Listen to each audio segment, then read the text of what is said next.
वंदितु सौवसिद्धे ध्रुवमचलमनोवमं गदिं पत्ते वोच्छामि समयपाहुड मिनमोऽसुदकेवली भणिदम् नमः समयसाराय स्वानुभूत्या चकासते चिस्वभावाय भावाय सर्वभावांतरच्छिदे।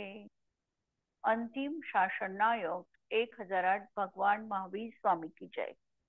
द्वादशांगो श्रुत देवी की जय। स्वाध्याय कक्ष संपेपर्यंत आम्हा सर्वांना चतुर्विध आहाराचा त्याग असणार आहे। समयसार ग्रंथ आपण बघतो आहे आणि सर्व विशुद्ध ज्ञानाधिकार आमचा सुरू आहे। काल आम्ही जसं बघितलं की जेव्हा या जीवाला संपूर्णपणे ज्ञान चेतना असते त्यावेळेला तो केवल ज्ञानी आहे, किंवा केवल ज्ञान असताना संपूर्ण ज्ञान चेतना याच्या जीवनात आहे। ज्या वेळेला लब्धिरूप ज्ञान चेतना असते त्यावेळेला श्रद्धा त्याची कायम आहे, पण उपयोग मात्र बदललेला आहे।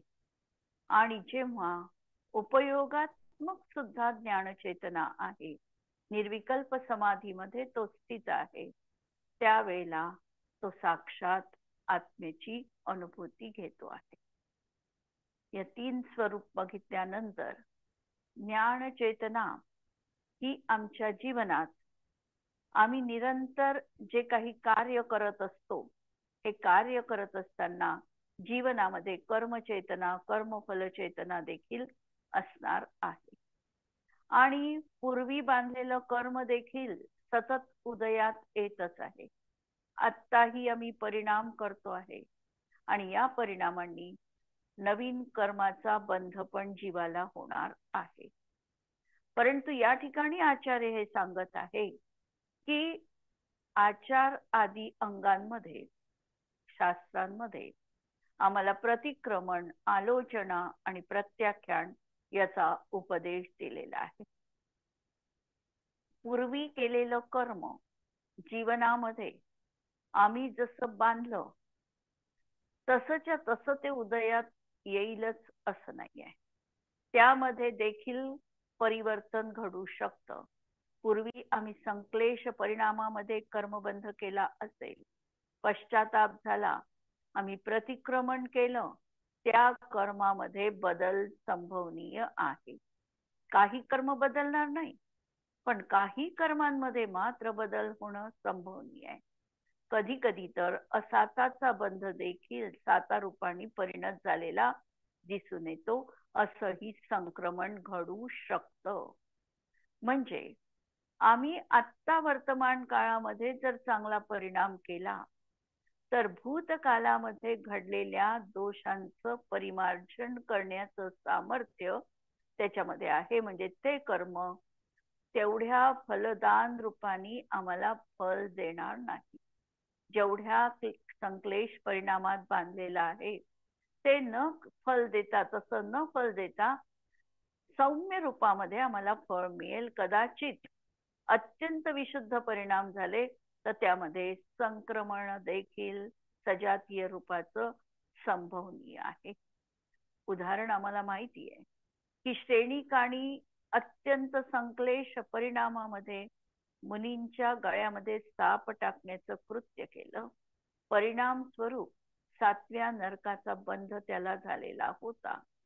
पण पश्चाताप झाला, प्रतिक्रमण जीवनात झालं, त्यामुळे 7व्या नरकाचा बंध घटून पहिल्या नरकायुचा त्याला बंध झाला। अशा तऱ्हेची शक्ती वर्तमान परिणामामध्ये देखील असते। म्हणून आम्ही आमचा वर्तमान परिणाम सांभाळणं, त्या पूर्वबद्ध कर्माशी तदाकार न होता आम्ही आमच्या आत्मतत्वात लीन राहू शकतो का हे बघणं, याचंच नाव आहे भूतकालांच्या दोषांचं परिमार्जन, याला म्हणायचं प्रतिक्रमण। वर्तमान मध्ये आम्ही आमचा परिणाम सावध ठेवला ही आहे आलोचना, आणि या परिणामांनी नवीन आम्हाला जो कर्मबंध झाला तो मंद झाला किंवा कमी स्थिती आणि अनुभाग घेऊन झाला. म्हणजेच प्रत्याख्यान किंवा ते कर्म, तो भाव असा माझ्याकडून न हो, हा जो भाव झाला हे प्रत्याख्यान झालेलं आहे. आणि अशा तऱ्हेचं आम्हाला नेहमी प्रतिक्रमण करायला पाहिजे, आलोचना प्रत्याख्यान करायला पाहिजे. मुनींच्या जीवनामध्ये जेव्हा मुनी आहार करून परत येतात आणि आचार्यांना आज आहारामध्ये आम्हाला कसा आहार मिळाला हे सांगतात आणि त्यानंतर 24 तासांसाठी परत आहाराचं प्रत्याख्यान करतात की मी आता 24 तास पर्यंत म्हणजे 22 तास जे काय होतील ते तोपर्यंत मला प्रत्याख्यान आहे. दुसऱ्या दिवशी आहार ग्रहण करेपर्यंत प्रत्याख्यान आहे. आमच्याही जीवनामध्ये साधूंच्या जीवनात तर हे दैनंदिन त्यांचं कार्य दिसतं, पण आम्हाला देखील या छोट्या छोट्या नियमांच्या माध्यमातून प्रत्याख्यान करण्याचा आदेश आणि उपदेश प्राप्त आहे. आम्हाला देखील सांगितलं की झोपताना देखील आम्ही चतुर्विध आहाराचा त्याग घेऊन झोपायला पाहिजे. नंतर 5 पापांना आता मला कोणत्याही प्रकारे करायचं नाही. आम्ही श्रावक आहोत, श्रावकाची अनुव्रत आहे आणि जेव्हा आम्ही संपूर्णतः मला त्याग आहे असं म्हणू, सकाळी जाग येईपर्यंत असाही आम्ही त्याग घेऊ शकतो.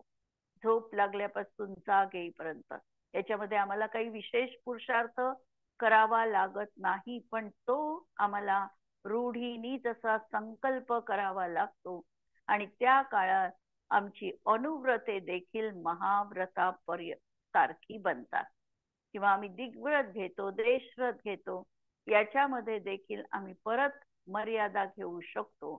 तर ह्या अशा गोष्टींनी आमचं देखील जीवनामध्ये प्रत्याख्यान साधत असतं.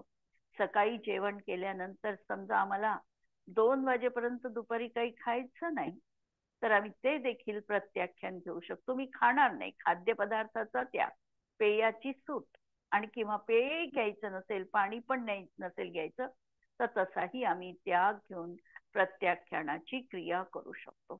या गोष्टी आम्ही का करायच्या हेही महत्वाचं आहे की ह्या गोष्टींनी आत्मा आमचा संयमामध्ये राहतो आणि आचार्य सांगतात की एक घडी देखील माझी संयमा व्यतिरिक्त व्यतीत होऊ नये. कोणता ना कोणता संयम, कोणता ना कोणता नियम.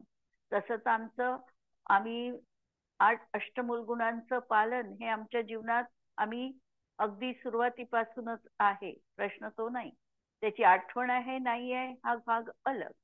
पाणी गाळून पिणं, रात्री भोजन त्याग, साधे साधे आमचे नियम आहे. पण आम्ही जागरूकपणे जर आम्ही बघितलं तर आमच्या ह्या क्रिया करत असताना परिणामांची आपोआपच वर्तमान काळात मंदता साधल्या जाते. मंदता साधल्या गेली हीच आमची त्या रूपाने म्हणा आलोचना झाली.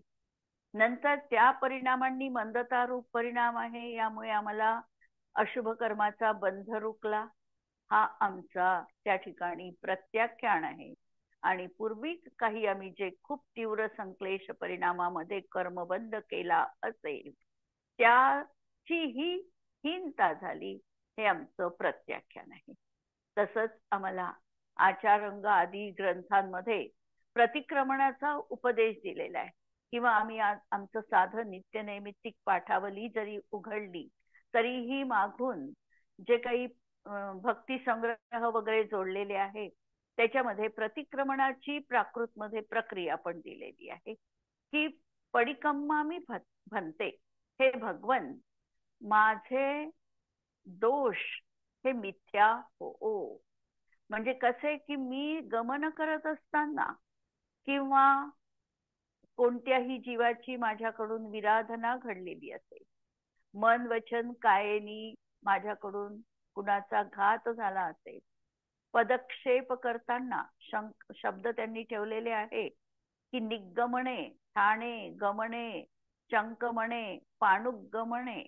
पाणुगमणे श्वासोश्वास करत असताना, विजुगमणे म्हणजे बीजावरून म्हणजे रस्त्यावरून वगैरे जात असताना, बीजावरून जात असताना, हरिद्दुगमणे किंवा हरित वस्तूंवरून देखील एखाद्या वेळेला हरितकायिक जीवांच्या तिथून विहार करत असताना जर माझ्याकडून ए इंदिया म्हणजे एकेंद्रिय, बे इंदिया, ते इंदिया, चौइंदिया, पंचेंदिया असे जीव जर पोल्लिदा, पेल्लिदा, संघटिदा, संघाठिदा, उद्दाविदा म्हणजे हे जर माझ्याकडून काही त्यांना जर दुखापत झालेली असेल, ते त्यांच्या स्वस्थानापासून दूर फेकल्या गेले असेल, एकमेकांना ते भिडविले गेले असतील किंवा एकमेकांजवळ एकत्रित आले असतील किंवा उद्दाविदा मारल्या गेले असतील किंवा माझ्यामुळे त्यांना संताप झाला असेल,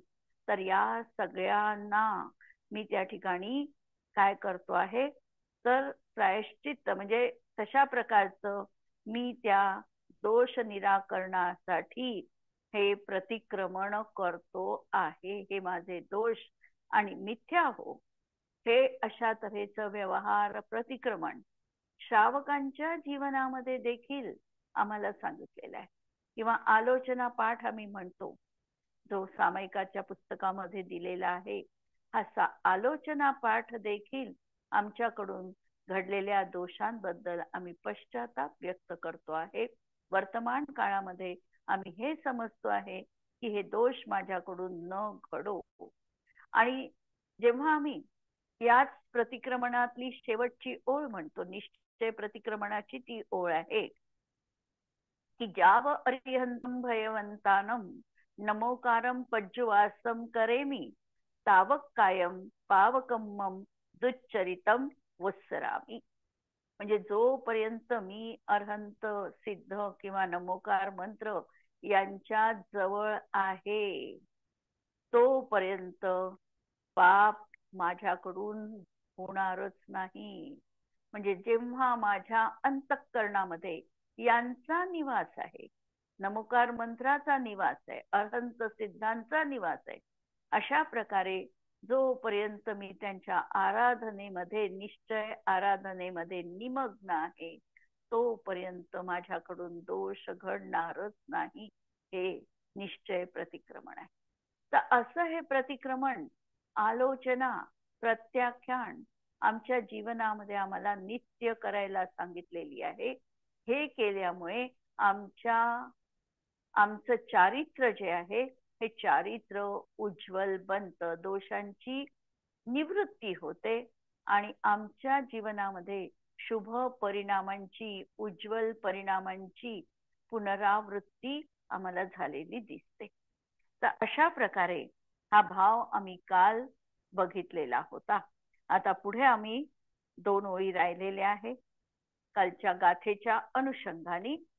आणि जो ज्ञानी आत्मा सदैव प्रत्याख्यान करतो, जो नित्य प्रतिक्रमण करतो, सदैव आलोचना करतो, तो आत्माच खरोखर चारित्र्य स्वरूप आहे.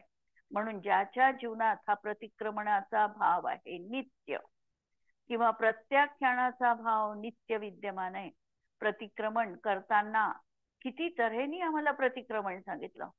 दिवसा घडलेल्या अपराधांचं प्रतिक्रमण दैविक प्रतिक्रमण, रात्री घडलेल्या दोषांसाठी रात्रिक प्रतिक्रमण, नंतर साप्ताहिक, पाक्षिक, वार्षिक युग प्रतिक्रमण. युग प्रतिक्रमण 12 वर्षांनी होणार आणि युग प्रतिक्रमणासाठी आम्हाला कथा पण श्रुत पंचमीची ज्ञात आहे की युग प्रतिक्रमणासाठी अर्हत बलींच्या नेतृत्वाखाली आचार्यांचा संघ एकत्रित झालेला होता. युग प्रतिक्रमण 12 वर्षांनी होणारं प्रतिक्रमण. आणि एक शेवटचं प्रतिक्रमण आहे उत्तमार्थ प्रतिक्रमण, की ज्या वेळेला हा जीव सल्लेखणा धारण करतो, तेव्हा शेवटचं प्रतिक्रमण जे उत्तमार्थ प्रतिक्रमण करून संसारारोहण केल्या जातं आणि सल्लेखणेची प्रतिज्ञा केली जाते. जगामधल्या यच्चयावत प्राणी मात्रांची त्या ठिकाणी क्षमा मागून हे प्रतिक्रमण संपन्न केलं जातं.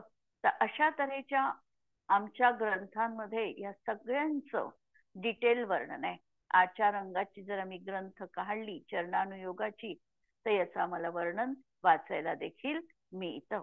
तर असं जो नित्य प्रतिक्रमण, प्रत्याख्यान आणि आलोचना करणारी व्यक्ती आहे, त्याच्या जीवनाचं आपोआपच एक परिवर्तन होतं. जे अशुद्ध रूप परिवर्तन सुरू आहे हे शुभामध्ये परिवर्तित होतं.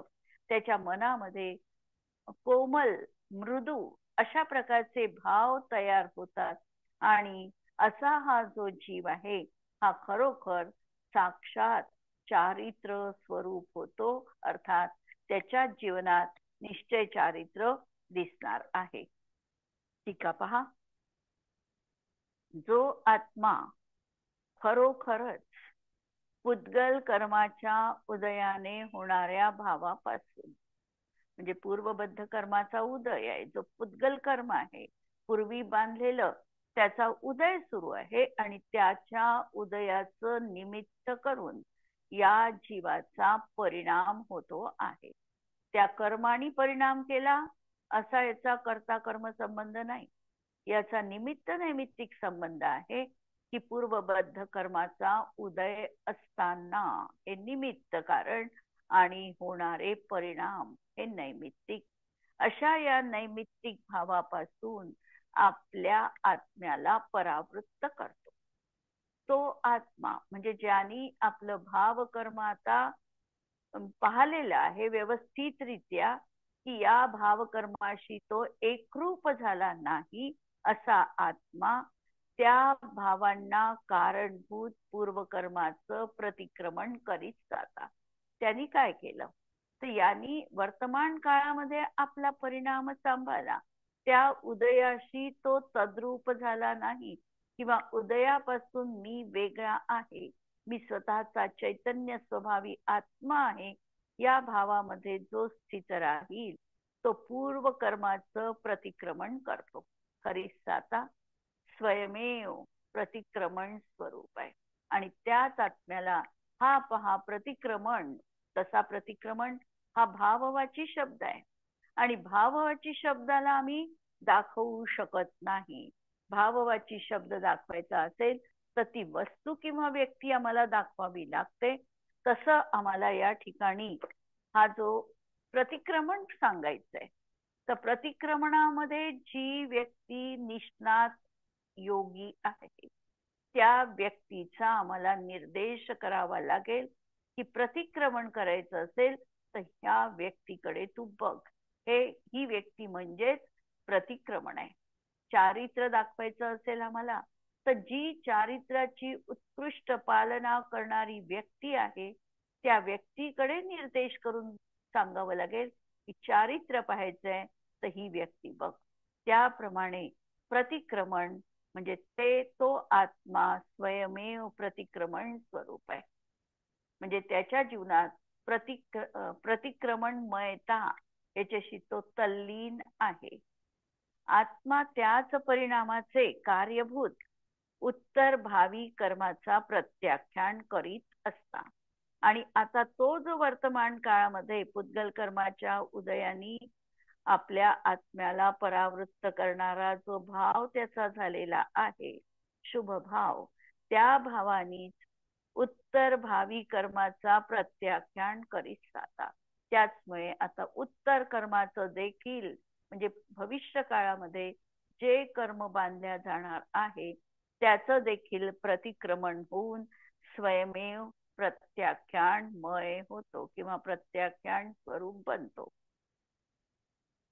तोच आत्मा वर्तमानकाली कर्माच्या उदयरूप रसाला आत्म्यापासून अत्यंत भेद रूपाने अनुभव करतो तेव्हा स्वयं आलोचना रूप होतो आणि वर्तमान काळामध्ये त्या ज्या कर्माचा परिपाक असेल त्या परिपाकाशी हा तन्मय होत नाही, म्हणून उदयरूप रसाला आत्म्यापासून भेद रूपाने अनुभवतो. हे मी नाही हे अनुभवतो आणि तोच आत्मा वर्तमान काळामध्ये काय झाला स्वयं आलोचना रूप होतो.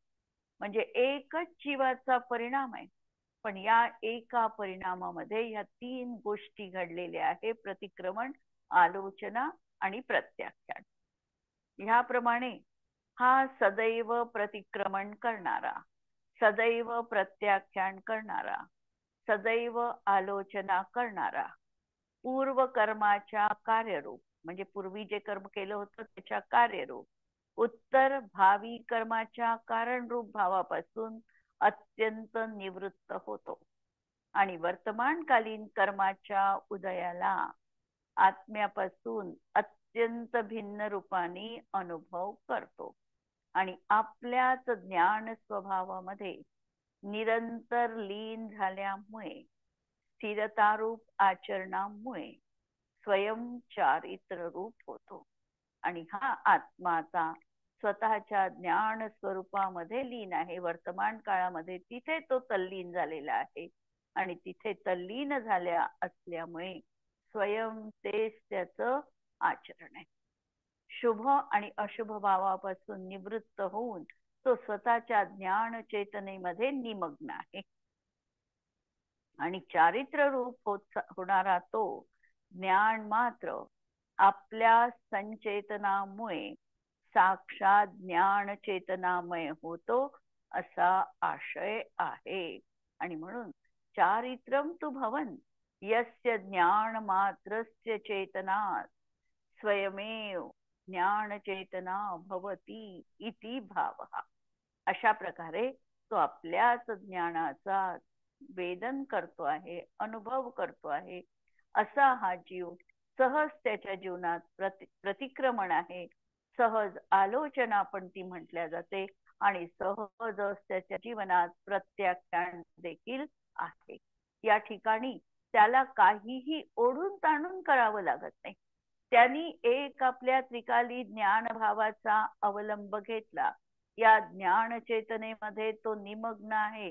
ज्ञानाशिवाय मी अन्य काही करू शकत नाही अशा तऱ्हेने आपल्या या परिणामामध्ये स्थित होणारा व्यक्ती कर्मचेतना, ज्ञानाशिवाय मी काही अन्य करू शकतो ही कर्मचेतना आणि ज्ञानाशिवाय मी काही अन्य भोगू शकतो ही कर्मफल चेतना. या दोन्ही चेतनेपासून तो स्वयं सहज रीतीने पृथक झालेला आहे. तर अशा तऱ्हेने हा भाव प्रतिक्रमणाचा, प्रत्याख्यानाचा आम्हाला लक्षात ठेवायचा आहे. नियमसार, या नियमसार मध्ये तर या सगळ्यांना निश्चयाने त्या ठिकाणी सांगितल्या गेलेल्या आहे की प्रत्याख्यान म्हणजे काय.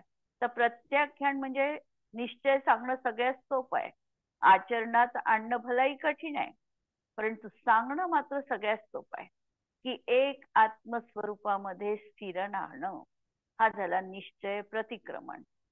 आत्मपरिणामांमध्ये स्थित राहणं हेच आहे प्रत्याख्यान आणि हीच आहे आलोचना, हेच आहे सामायिक. म्हणजे त्यांच्या ज्या 6 आवश्यक क्रिया मुनींच्या सांगितलेल्या आहेत, तर या 6 आवश्यक क्रिया एक अभेद रत्नत्रयामध्ये जो स्थित आहे त्याच्या जीवनात या 6 व्यवहार क्रिया दिसणारच आहेत. येथे प्रधानतेने निश्चय चारित्राचं कथन केलेलं आहे. व्यवहार चारित्राचं वर्णन करताना द्रव्य संग्रहामध्ये म्हटलेलं आहे की असुहादो विनिवित्ती सुहे पवित्ती य जाण चारित्रम. अशुभापासून निवृत्ती आणि शुभामध्ये प्रवृत्ती हे व्यवहार चारित्र आहे. म्हणजे 5 अनुव्रतांचं पालन म्हणा, 5 महाव्रतांचं पालन म्हणा, 3 गुप्तीचं पालन म्हणा, 5 समितीचं पालन, 10 धर्माचं पालन, 12 तप असणं, 6 आवश्यक असणं, हे जे काही सगळे गुणधर्म मुनींचे सांगितलेले आहे आणि आम्ही श्रावकांचेही लावू शकतो. तर याला सांगणं आणि याच्या प्रवृत्तीमध्ये स्थित राहणं म्हणजे महाव्रत पाळायचे म्हणजे अहिंसा व्रत पाळायचा म्हणजे त्या ठिकाणी जीव हिंसा होणार नाही, जीव हिंसेचा परिहार करणं म्हणजे प्रवृत्ती रूप क्रिया दिसते आहे. भाषा समितीमध्ये जाणीवपूर्वक हित मित प्रिय वचन बोलणं हे दिसतं आहे म्हणजे प्रवृत्ती दिसते आहे. म्हणून व्यवहारामध्ये प्रवृत्ती आहे आणि निश्चय जेव्हा आम्ही कथन करू किंवा पाहू त्यावेळेला निश्चय तर म्हणेल की मौन राहणं ही वचन भाषा गुप्ती आहे, भाषा समिती आहे. बोलणं इथे शुभ किंवा अशुभ, अशुभाचा परिहार, शुभामध्ये प्रवृत्ती, आणि हा व्यवहाराचा भाव झाला. म्हणून असुहादो विनिवित्ती सुहे पवित्ती यजान चारित्रम, पण व्यवहार चारित्र आहे. आणि निश्चय चारित्र्याचं वर्णन करताना बहिरभ्यंतर क्रिया रोहो भवकार नपनासट, म्हणून बाह्य आणि अभ्यंतर संपूर्णपणे कार्याचा निरोध करणं आणि एक आत्मा आत्मपरिणामामध्ये स्थित होणं हे निश्चय चारित्र म्हटल्या गेलं. आणि ज्याच्या जीवनात या अभेद चारित्राची आराधना आहे, त्याच्या जीवनात खऱ्या अर्थाने निश्चयाने प्रतिक्रमण, आलोचना आणि प्रत्याख्यान आहे. म्हणून येथे प्रधानतेने निश्चय चारित्राचं कथन आहे. चारित्रामध्ये प्रतिक्रमण, प्रत्याख्यान आणि आलोचनाचे विधान आहे. म्हणजे चारित्रामध्ये, म्हणजे चारित्र ग्रंथ आम्ही बघितले किंवा आम्हाला चारित्र पालन करायचं आहे, तर आम्हाला उपदेश पहिल्या भूमिकेत कोणता असेल, तर पहिल्या भूमिकेत अशुभापासून तुम्ही निवृत्त व्हा, शुभामध्ये जाणीवपूर्वक प्रवृत्त ठेवलेला आहे, आणि शुद्ध काय आहे या शुद्धाचं आम्हाला ज्ञान आहे. आम्हाला काय प्राप्त करायचं आहे याची पूर्ण कल्पना जीवनात असावी लागते, आणि अशुभाचा पहिल्यांदा परिहार करावा लागतो. शुभामध्ये जाणीवपूर्वक स्थित राहावं लागतं, आणि शुद्धाला पकडण्यासाठी आमच्या आत्म्याचं अवलंबन निरंतर त्रिकाली आत्मतत्वाचं घ्यावं लागतं. आणि जेव्हा हे अवलंबन आम्हाला घडेल, त्यावेळेला शुभ आमचं सहज सुटेल. शुभ सोडावं लागत नाही, शुभ सहज सुटतं शुद्धाची प्राप्ती झाली की. आणि अशा तऱ्हेने हे चारित्रामध्ये असं विधान आम्हाला सतत पाहायला मिळतं. जर आचार अंगांची आम्ही ग्रंथ पाहिली, मूलाचार पाहिलं किंवा आणखी जर ग्रंथ बघितली, तर त्याच्यामध्ये हे आम्हाला प्रतिक्रमण, प्रत्याख्यानाचं वर्णन मिळेल. यापैकी पूर्वी लागलेल्या दोषांपासून आत्म्याला निवृत्त करणं याला प्रतिक्रमण म्हणतात. आता पूर्वीचे दोष नष्ट कसे करता येईल, तर वर्तमानामध्ये आम्ही सजग राहिलो की पूर्वीच्या दोषांमध्ये त्या ठिकाणी बदल संभवनीय आहे. म्हणून असं म्हटलं जातं की आम्ही जसं कर्म बांधलं आहे, आम्हाला भोगावं लागणार आहे, पण तसंच भोगावं लागले असं नाहीये. कधी कधी त्याच्यामध्ये हीनाधिकता येऊ शकते.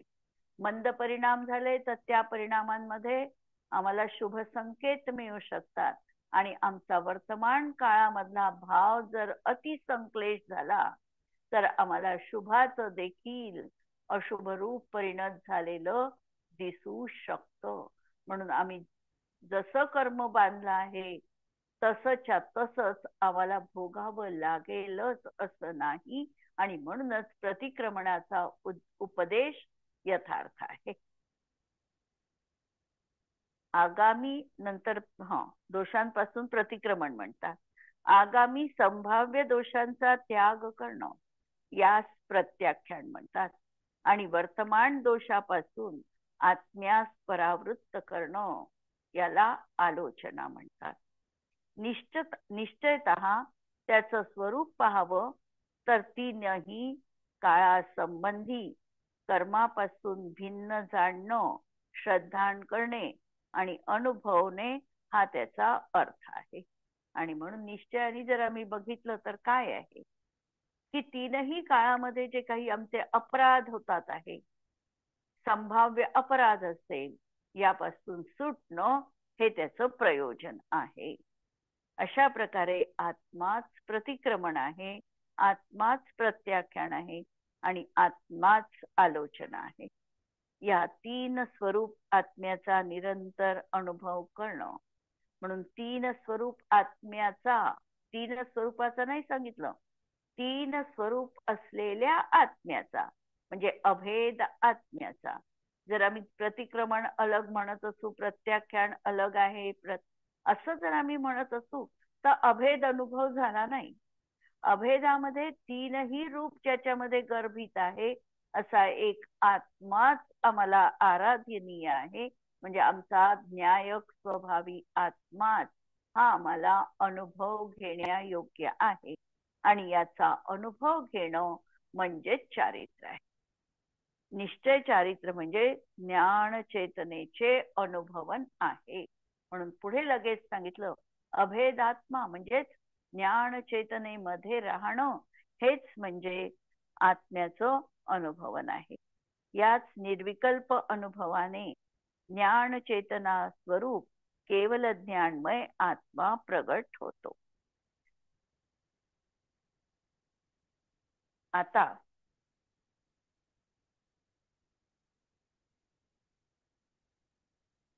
म्हणजे या एकाच समयामध्ये प्रतिक्रमण, आलोचना आणि प्रत्याख्यान हे तीनही आहे.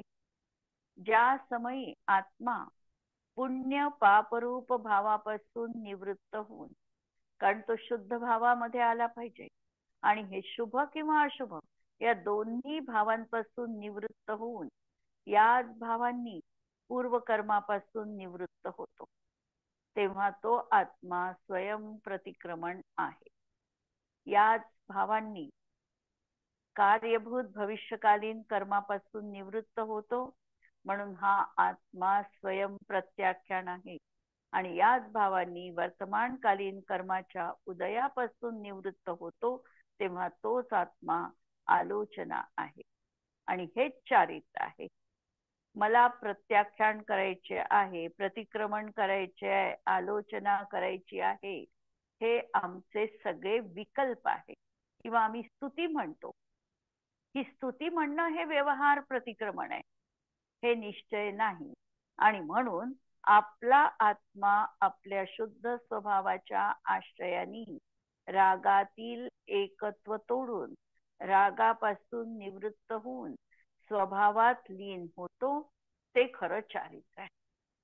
म्हणून चारित्र्याची, निश्चय चारित्र्याची व्याख्या की जेव्हा हा जीव आपल्या त्रिकाली आत्मतत्वाचं अवलंबन घेतो, याचा आश्रय घेतो, त्यावेळेला स्वतः मी ज्ञान स्वभावी आत्मा आहे, राग म्हणजे मी नाही, रागापासून मी पृथक आहे, रागाशी जो माझा संबंध आहे या संबंधाला त्यांनी छेद दिला आणि स्वतः जो न्यायक भाव त्रिकाली आत्मा याच्यामध्ये तो लीन झाला, हे त्याचं चारित्र्य, निश्चय चारित्र्य म्हटलं जातं. आणि तेच प्रतिक्रमण आहे.